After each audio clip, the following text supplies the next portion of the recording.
what God had going on with the whole big thing and decided, hey man, I want a piece of the King of Heaven business. So he rallied an army of darkness against the Lord.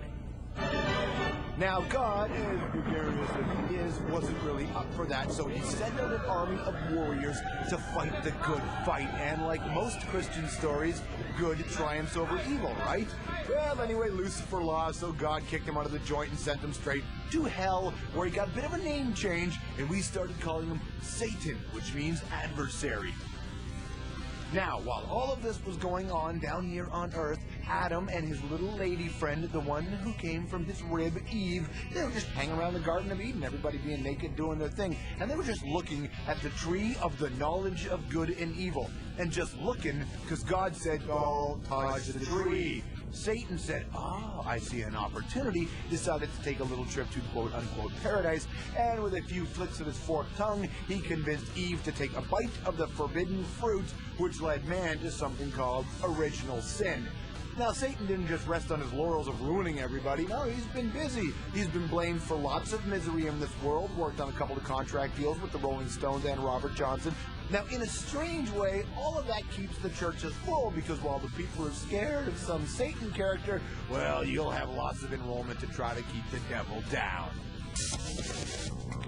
So there you go, the story of Satan, contract deals for the Rolling Stones and Robert Johnson, the idea that you sell your soul to the devil in exchange for unbelievable, undeniable talent. Google them if you want to hear interesting stories about the real rock and roll myth. But what about the people who follow the satanic belief system? Are they devil worshippers?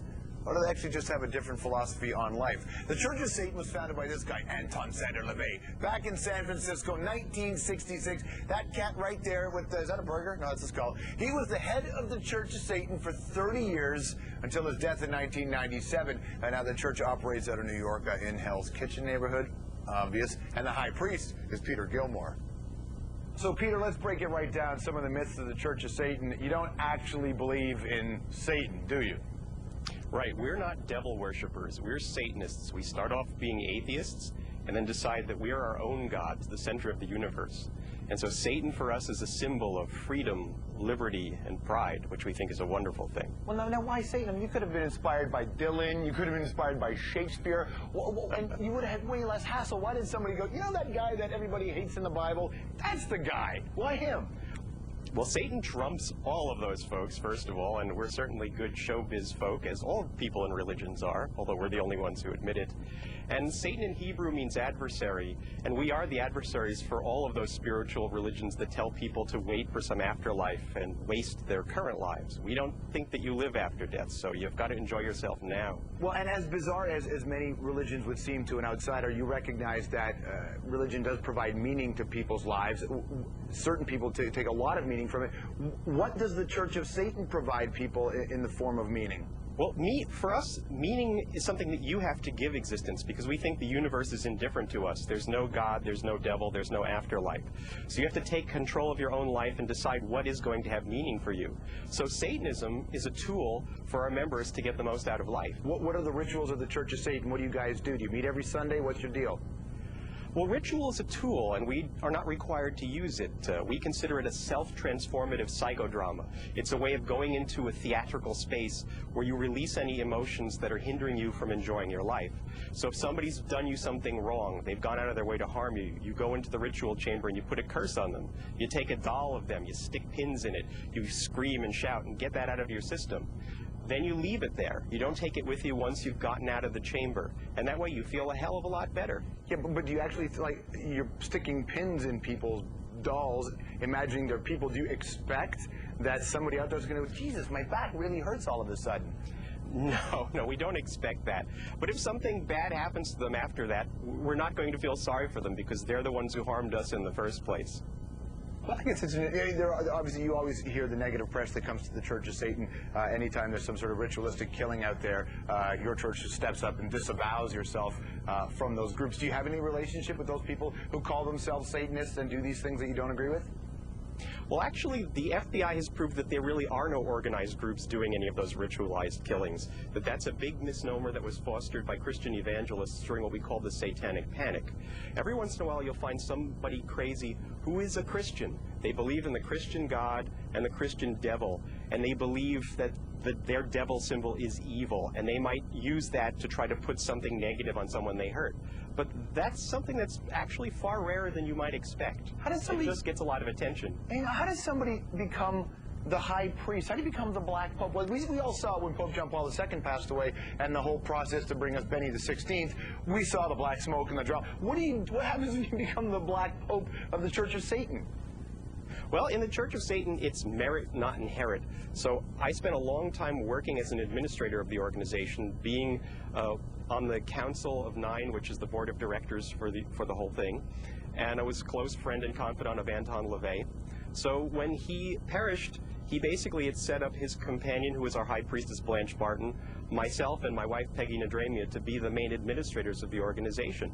And it became magically appropriate for me to take the reins and be the high priest. You know, I grew up as a fan listening to blues music and listening to rock and roll and metal, and you always heard Satan attached to all three of those. And you always hear about them in the context of high-profile members. Marilyn Manson apparently was a card-carrying member of your church. Have you got a lot of other high-profile people who are a member of your church? Certainly, of course. We have ones that will tell you who they are, and, King Diamond, of course, and Sammy Davis Jr. was a member, as was Jane Mansfield. And then we have high-profile members who will never let you know because it would harm their careers. And in Satanism, since Satanism is a tool, not a cause, we don't require people to be open about their membership. So that the folks who are in the PTA, who are running corporations, who are working in law enforcement, and in the military, we have plenty of people over in Iraq, that they won't get hindered in their careers by the Christians who would be with them, who would be prejudiced against them. Well, you've seen all the good work that Tom Cruise has done for the Church of Scientology. Don't you think you need one of those for you guys? We're fine. If Tom Cruise ever decided he wanted to be part of us, he's a good producer and actor. We'd think that was great. But we're doing okay. I'm kidding here, but you're the Black Pope, and I wonder if at a certain point, when the actual Pope comes to town, do you guys meet like a First Ministers Conference, like heads of religions? You don't have any of that stuff? No, we're not ecumenical. We really don't care what other people believe.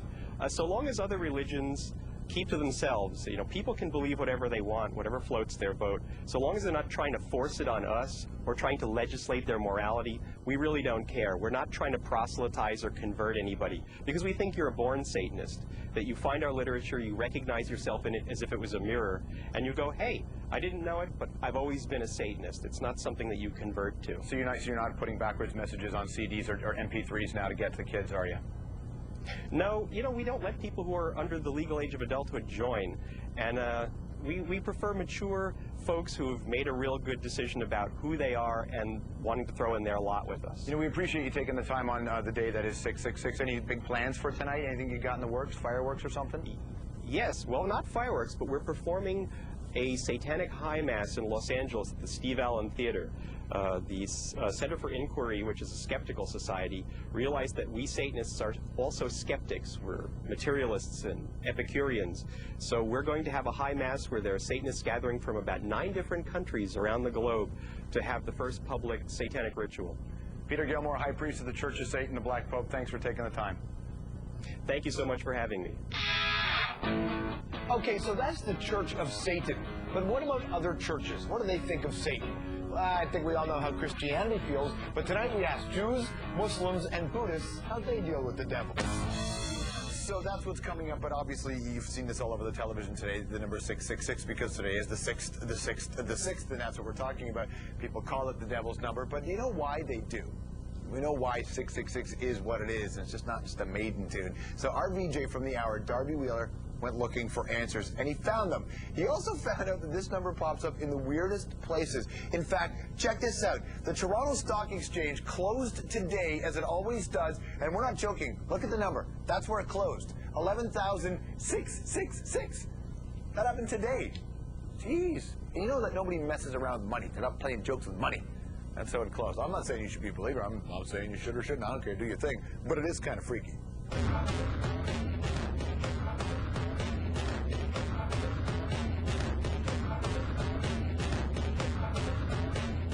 Hear of the reference to the number 666, what do you think of?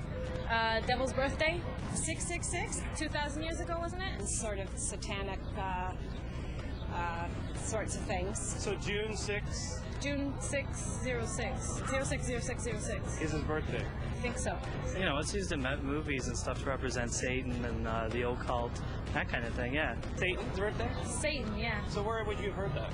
I don't know. Don't know. Like cheap movies or something.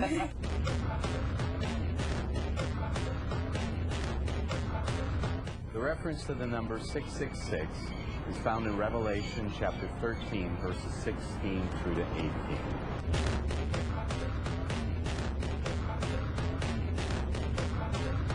It comes from the book of Revelation, and Revelation chapter 13, verse 18.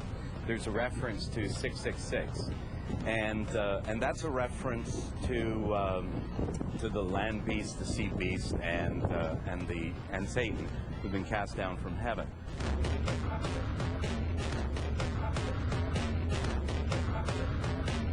I say the number 666.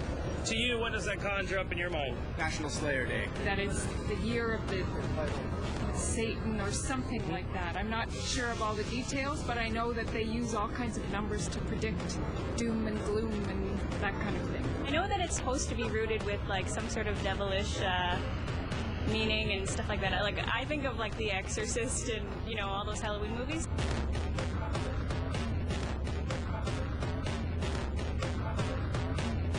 John, who's writing the book of Revelation, says, recognize that which is self-serving, which wants to be worshipped, and recognize that it is not of God. Put a name to it.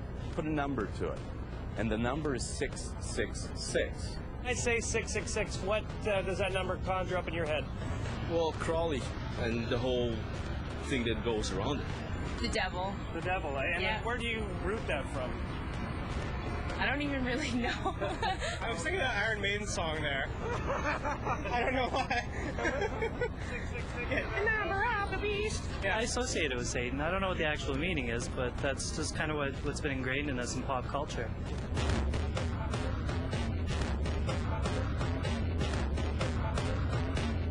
But we look at it and we don't fully understand, and we read all these other things into it, and we don't take the text for its original context, and we try to understand it for today first, and then interpret it back. You have to interpret it based on what it meant to them, and therefore, what are the principles that would be applied in the middle centuries or during the time of Hitler, Mussolini. There's evil governments there. And you could put the number 666 on them as well, as you could corporations as well that are self-serving and evil. I don't think there is anything evil to it or any significance to it. It's like 222 or 888. I mean something to that effect. Nice, man. Nice. You're the one guy in there nailed it bang on. National Day of Slayer. Oh, we got that for you in a bit. When we return, my friend, though, it is the worst kind of evil, okay? We're going to talk to a woman who investigates satanic crimes. That's what she does, satanic crimes. It's gruesome work. It's stuff you probably don't want your kids to hear. Really, seriously. Somebody's got to do it. That's what we're here for. But right now, an evil fact.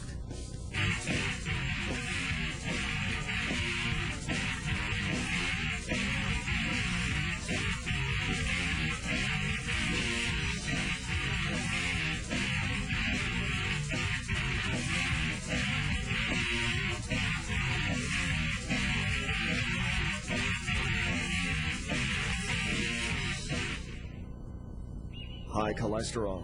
You know it's a risk factor for cardiovascular disease, such as a heart attack or a stroke. You also know that cardiovascular disease is the leading cause of death in Canada, and about 1/4 of heart attack sufferers do not survive. You may not feel high cholesterol, but you could feel its impact. Yes, diet and exercise are important, but sometimes not enough to effectively manage high cholesterol. And when you live with high cholesterol, you never know what fate awaits you. High cholesterol is manageable. Don't take a chance. Make the connection. Join the millions of Canadians who are taking action to lower their cholesterol. For more information, talk to your doctor. Visit makingtheconnection.ca or call 1-877-4-LOW-LDL. Don't delay. Take control of your cholesterol now. Make the commitment.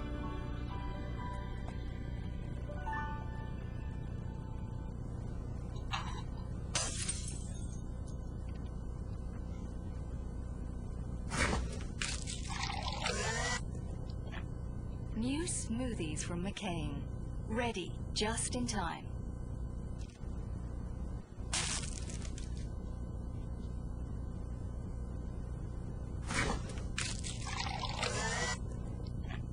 New smoothies from McCain. Ready just in time. Neil Young, a legend as you've never seen him before. On a 2-disc DVD set, own the critically acclaimed film from Academy Award-winning director Jonathan Demme.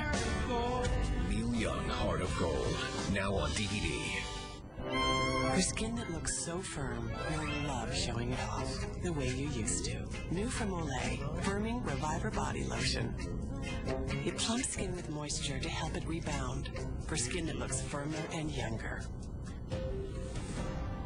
CBC News World, Canada's news network. That's back to the hour here, June 6, 2016. Oh, 6, that's all sixes. Good. Tonight we're doing our entire show on evil. Some of it you cannot take too seriously.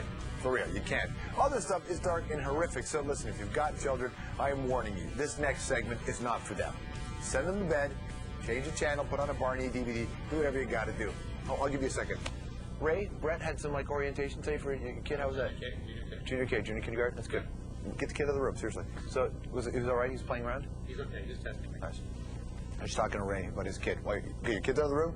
We're good? Beautiful. There's Ray right there. All right. Ready, huh? Evil in the truest sense of the word. This guy right here, Richard Ramirez.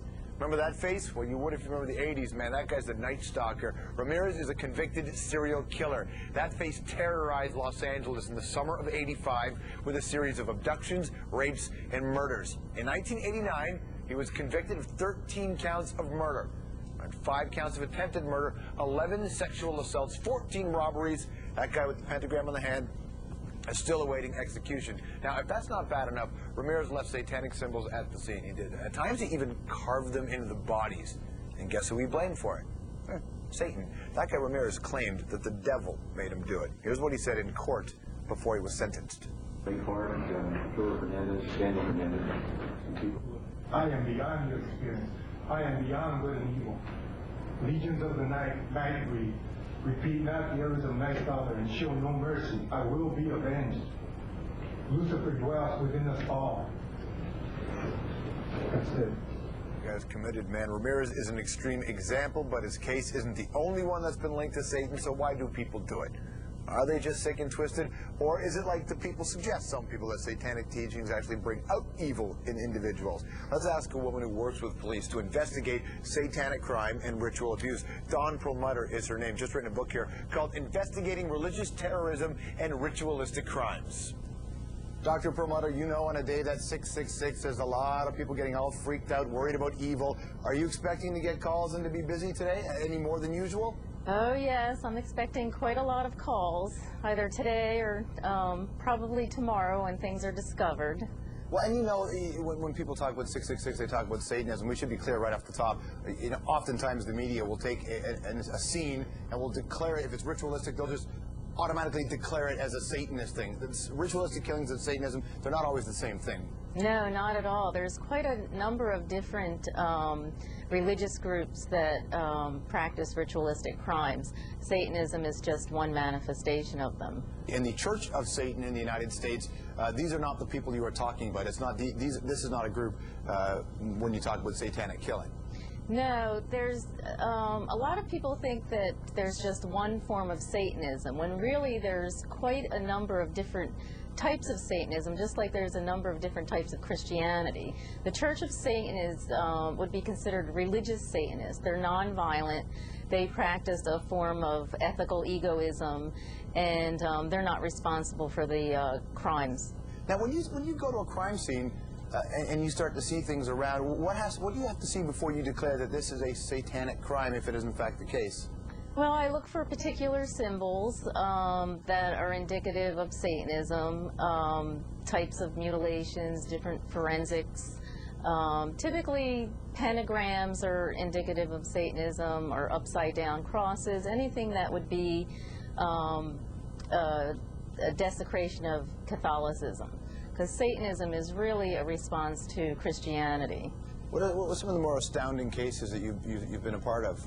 Probably the most recent case was the case that was just tried 3 weeks ago in Toledo, Ohio, where Father Gerald Robinson had ritually murdered Sister Margaret Ann Paul in the sacristy of a chapel. It was actually a cold case. For 25 years it went unsolved and was reopened, and after a lot of hard work for 2 years, it came to trial and he was prosecuted. You know, I mean, that would sound like a Christian killing. Why would that be called a satanic killing? Is just the crime scene? Well, that was a classic textbook satanic killing. The kinds of things you look for are where it's held, the sacristy of a church, the date was Holy Saturday, the types of mutilations. A cross had been carved into her body. She had been stabbed many times on the left side of her body, which represents the left-hand path. Her body was posed. There was an altar cloth used. There were symbols on the murder weapon, which was a ritual knife that was in his possession, actually satanic symbols. So it was textbook. And the fact that she was a nun, victimology plays into it also. Murders happen for so many reasons, but you do hear them happen for money, happening for revenge, happening because of mental illness or other reasons. What are Satanists, the ones who do the killing, what are they trying to get from their victims? Is there something that's sort of a standard?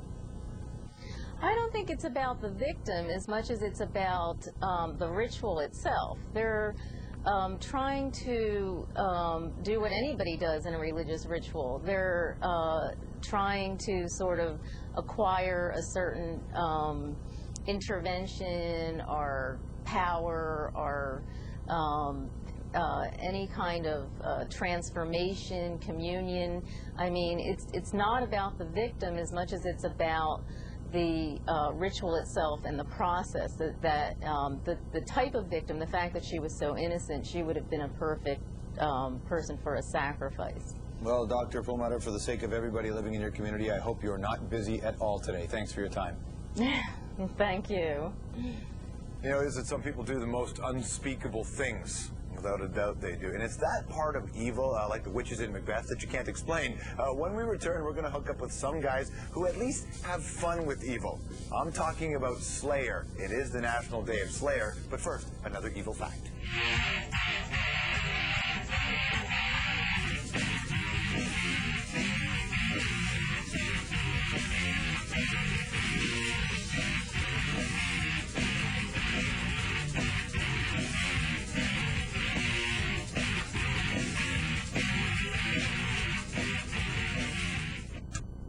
Better day in Saskatoon, baby.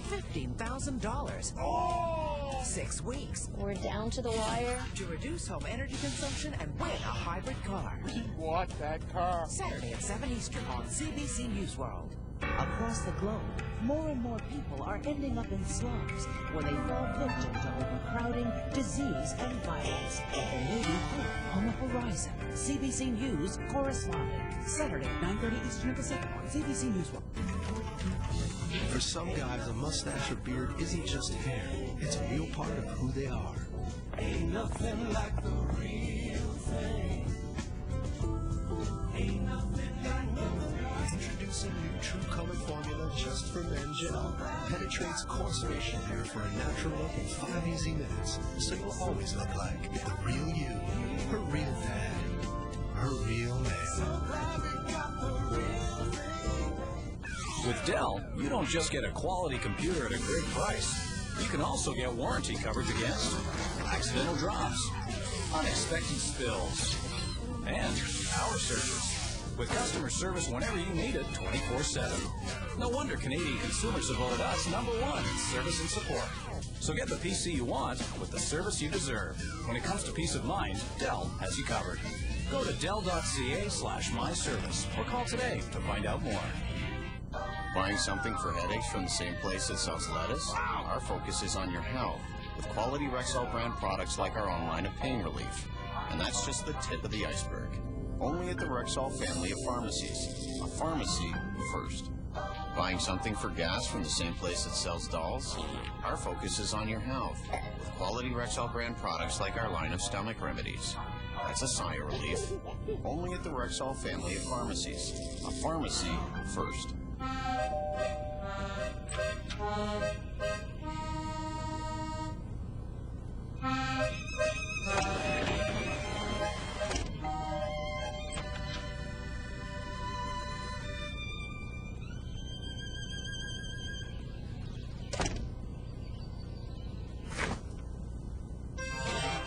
New Cool Quenchers, made with 50% less sugar because your kids really love fruit punch.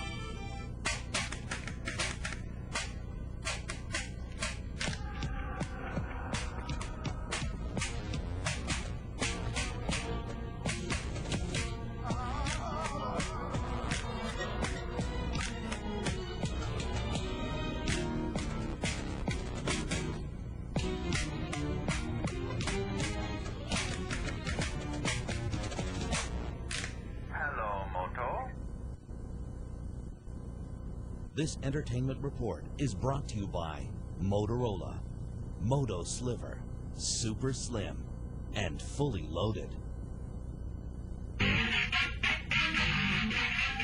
You are back with the hour for June 6th, 666. Tonight's show is all about the devil and his favorite hobby, evil. Now, look, evil really sucks for our quality of life, but on the flip side, evil can be great for art, like music. If you believe rock and roll is the devil's music, then the band Slayer is Exhibit A. Slayer joins us tonight.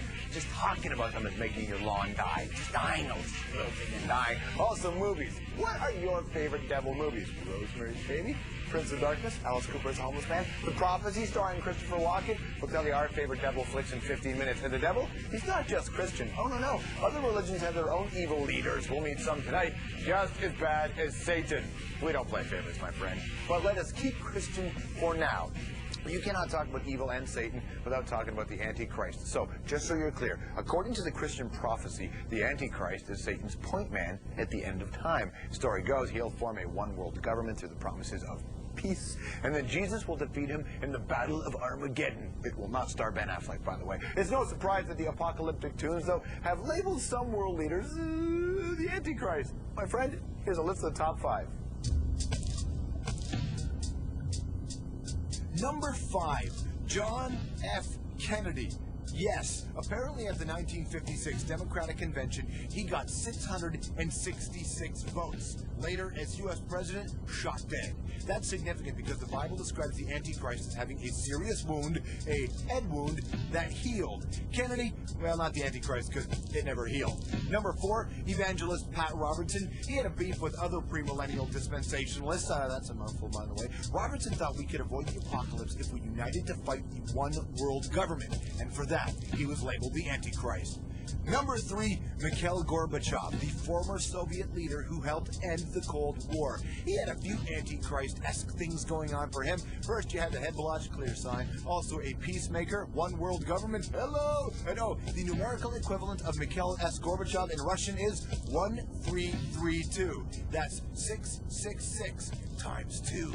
Number 2, the Gipper, Ronald Wilson Reagan. Yes, Ron Reagan. Each of his names has 6 letters, 666, folks. He also survived an assassination attempt. Clearly, he was Satan's man on earth. And at number 1, Pope John Paul II. Yes, I'm talking about the Pope. He advocated that the poor not get left behind by globalization. Hello? One world government? Huh? What? And don't forget, this guy was shot 4 times and recovered. You know what that means? It means you're 50 Cent. No, it means you're the Antichrist. There you go. So that is not our list. That is a list that exists. People out there talking about some of the people who could have been the Antichrist. Politics is where the Antichrist will take over the world, which is the best reason for Senate reform I can think of. Hello? Of course, maybe the Antichrist won't be hiding behind a campaign manager. Maybe he'll be upfront about it. Maybe he'll be in a band. Well, if he would be in a band, my friend, chances are he'd be in Slayer. This whole thing started because a lot of people declared today the National Day of Slayer. We'll talk to the singer Tom Araya in just a moment. But if you don't know, you're going to love them or hate them.